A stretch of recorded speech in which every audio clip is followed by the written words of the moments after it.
Hello, writers! It's Megan coming at you live in the All Writers Welcome Facebook group. Happy Thursday, happy writing. Today's writing topic is the show and tell spectrum. And I want to talk about how all writers have to use shows and tells and how you can make the decision as to which you should be using and understand a little bit better what each is for so that you feel more confident. And in particular, I want to dedicate this video to any writers out there who feel like they're adding filler. Filler is a word we hear from time to time in the group where writers say, oh, I'm going back and I'm revising to remove my filler, or I'm trying not to write so much filler.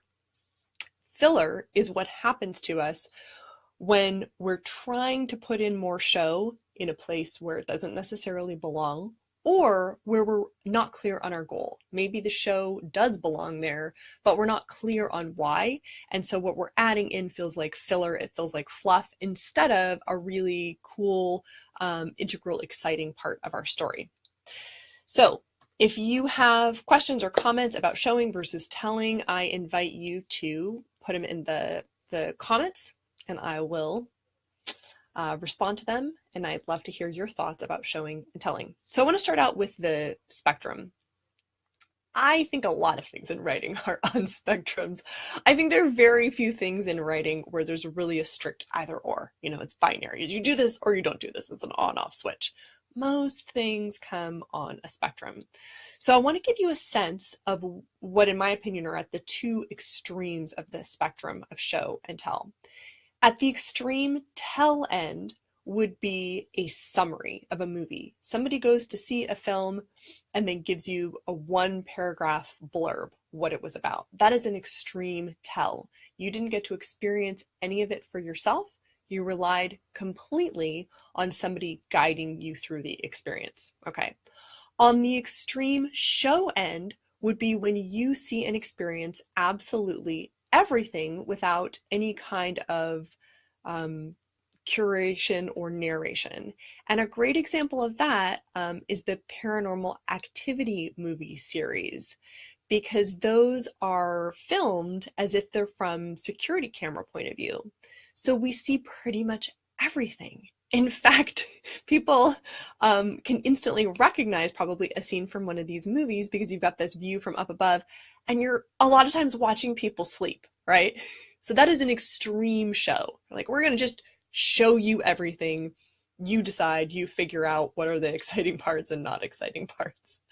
The other reason I would call that an extreme show is because those films have, I'm trying to think, I think they have a complete lack of music, or they use music very sparingly.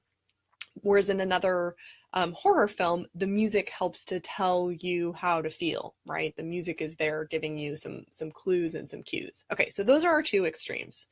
I went and saw Paranormal Activity and I saw absolutely everything. It showed me absolutely everything. Or you went and saw Paranormal Activity and then you described it to me in a summary. Neither one of those is a great place to be in your writing, right? So let's talk about why people read and why people see movies, for that matter. We read and we go to movies because we want an experience. None of us is picking up a fiction book because we say, oh, I wish I knew more about something, right? Like, I've got Barbara Kingsolver's Prodigal Summer, which is about a naturalist who's studying coyotes. So I'm not picking up this book because I'm going, oh, I wonder what the disappearance of coyotes is like and how that's affecting neighboring farms. I'm reading this book because I want to have the experience that the character is having, and I want to get into the emotions. And Barbara Kingsolver in particular writes really strong, believable characters, and I want to feel what they're feeling. I want to get in there. So that's why people are reading your novel. They want to feel. Well, that definitely rules out all telling all the time, right? Because we want to feel, we want to experience, we want a front row seat. We don't simply want you to tell us what you saw and then tell us how we should feel about it. And we also don't really usually like when authors editorialize and tell us how to feel about the things that they've just shown us. So maybe you are giving us a great description, but then if you come in as the narrative voice and say, and it was very, very bad, or it was very, very good, or it was very, very funny, that tends to jolt us out of the reality. So on the spectrum of showing versus telling, you want to come in from the tell end and not, command our experience, because that's what we're looking for. We want to have our own experience. All right. And the way you can make us feel, of course, is to show us things and to curate our experiences. And that's where description is not filler. That's where description is so key, because when you have your protagonist sitting in her parents' kitchen and staring at that peeling yellow wallpaper that's covered in the grease of 35 years of cooking, it's gonna evoke emotions for her, and it's gonna tell us something more about her as a person, about her relationship with her mother, and we'll get drawn in and get to experience that. Which brings us to a really important time not to show. So, you want to use show to make sure we get to feel things for ourselves and you're not telling us how to feel. But what about when you show everything? And this is the other extreme, right? This is the Paranormal Activity approach, where they simply show everything. And it has an interesting effect in a horror film, because we know it's a horror film and we're expecting at some point the monsters are going to come or something scary is going to happen. Well, our brains are programmed to think if the director is showing us something, it must be important, so it must be a place where something exciting is about to happen. So people watching this movie, especially the first one, do get scared, but they're scaring themselves because they're going, oh, it's showing somebody sleeping and bad things can happen while you're asleep because you're vulnerable. And so something bad is about to happen, which is like such a brilliant movie making ploy, but it works once. It works once and then people catch on, and then it's not exciting anymore, right? And for us writing books now, it doesn't help you because your readers are just going to be let down and disappointed, which is of course what ended up happening with that movie franchise, right? People, like, they kept buying into it and then eventually went, wait, there's nothing going on in these movies. If you love the Paranormal Activity movies, I'm not trying to pick a fight with you, but I hope you'll agree that there is a lot of action being shown that doesn't lead to anything. So even if we disagree about whether the movies are enjoyable, can you see that there's just a lot of dead airspace? All right, so if you show us a lot of things that don't result in interesting emotion or some kind of development for the character, we start to lose faith in you as our narrator and as our tour guide. So now that you know you want to avoid these extremes of, I'm going to tell everything and I'm going to editorialize and tell you how you should feel, and also I'm going to show you everything and you'll think everything's important and you won't know how to decide, let's move in closer to the middle. So what are some good ground rules for showing? What are the things you should be showing us? I'm using my cheat sheet here so I can stay on track. What are the things you should be showing us? Well, we want to experience the major important moments in your protagonist journey. Well, that would be things like where your protagonist changes. This would be a powerful place to show, through description, emotion, the things a person's seeing and how they're affecting her, the conversations that are showing how your character thinks differently. Another great thing to show are judgments about characters. So instead of telling us Joe is a really bad guy, can you show us Joe mercilessly making fun of his really shy cousin and her running off and being in tears? We'll get it. We'll see Joe is a mean guy, and we'll feel so much more satisfied because we figured it out ourselves, right? We like to be detectives when we read. We like to have to work a little bit so that we have the satisfaction of figuring things out ourselves. A third thing to show, the most exciting and interesting moments, right? Don't just let the camera run and let us watch people sleeping.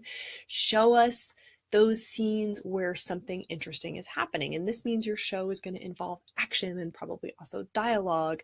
And you won't be tempted to write filler if you're describing to us what's happening in a scene that's really important.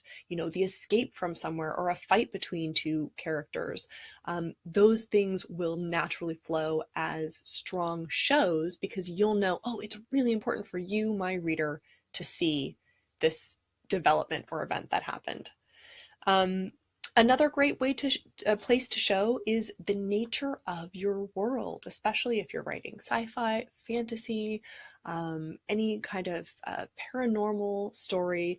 We want to be able to see and experience that world for ourselves. So again, you can pick out what will be something really interesting to describe that draws us into the world. And again, no worry about this being filler because you're inviting us to see firsthand and really enjoy the world that you've built.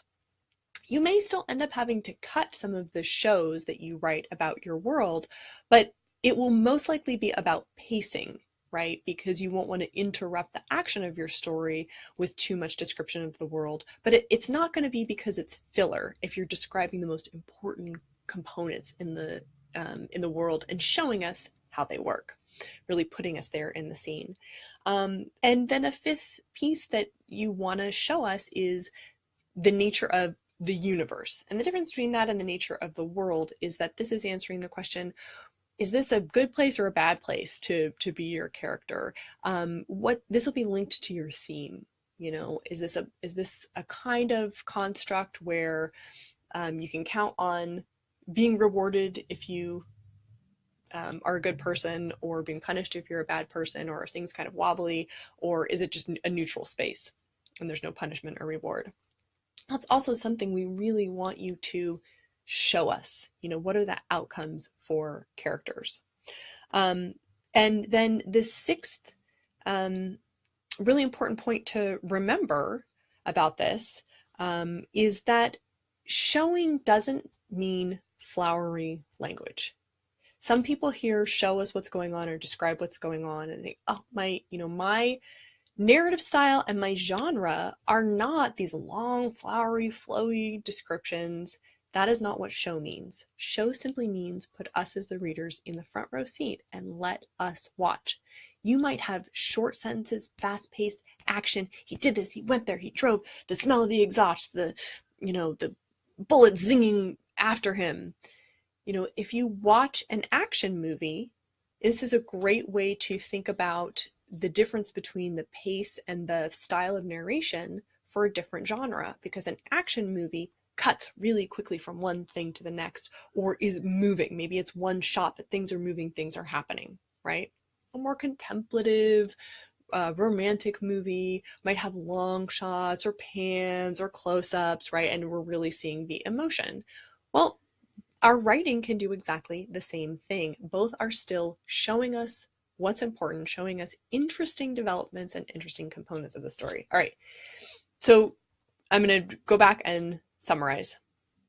Hey, Laurie, you're right in time for the summary of the live.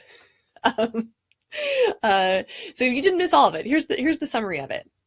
I was talking about show and tell as being on the same spectrum. And at the two extremes would be I tell you everything, which means basically I just give you the summary and I tell you how to feel about events. And you have to take my word for it. The extreme of a show would be that I let the cameras roll. It's like Paranormal Activity, and you see absolutely everything and you don't know what's important. And it's actually hard to make decisions about how to connect emotionally. So those are two extremes, and neither one gets you a great story. But then when you move in from those extremes and you figure out, okay, some places I'm going to tell and some places I'm going to show, then what opens up is the ability to choose. Once you're allowed to tell some things, then what opens up is the ability to choose with intention what you're going to show. And my recommendations for things to show are what you want us to experience directly, because as readers, we want to experience things directly. So show us key scenes like protagonist change, Show us when we get to meet characters or we get to really know who they are, let us see that for ourselves. Show us the most exciting or interesting moments, those action scenes or the key decisions. Show us the nature of your world, your setting, and show us the kind of universe this is thematically, where we get to see people's outcomes and we get to see how they feel about them. Don't tell us how to feel, because we as readers will rebel, right? We don't like to be bossed around. We're like toddlers in this regard. If we think it's our idea, we're like, yes, we should definitely go to the park. If we think it's your idea, we're like, the park smells bad and we will never go there. And we have a fit. So you have to let us make our own choices and not tell us how to feel. And we also don't want you to show us everything. We don't want to see the unimportant stuff, because we won't know how to make a connection. If we see everything and everything seems important, we can't determine how to engage with your story. And then the final point was that just because you're showing, it doesn't mean you have to use flowery, descriptive language with a lot of adverbs and, you know, what color are the irises of her eyes, and, you know, what is her fragrance. You can show us and still match the narrative, tone and style and genre that you're working in. All you're doing is giving us a front row seat as if you had a movie camera. Okay. So if you have thoughts about showing and telling, go ahead and put them in the comments. If you want to ask a question, I invite you to do that. But big takeaways I hope you get are, one, that you don't have to be afraid of telling. Telling is absolutely a part of narrative writing. There are places where you have to move us forward in time and summarize a little bit. Don't be afraid of that. And also, don't feel you have to show us absolutely everything. It works against you. It makes it hard for us to know what to pay attention to, and it can make readers disengage because we don't know what's important. Okay, so Lori says, so basically I tell you how Ty smells honeysuckle and lavender in the cottage when Bridget is there, but I show you her slamming his laptop closed because she doesn't like how he portrays ghosts in his novel.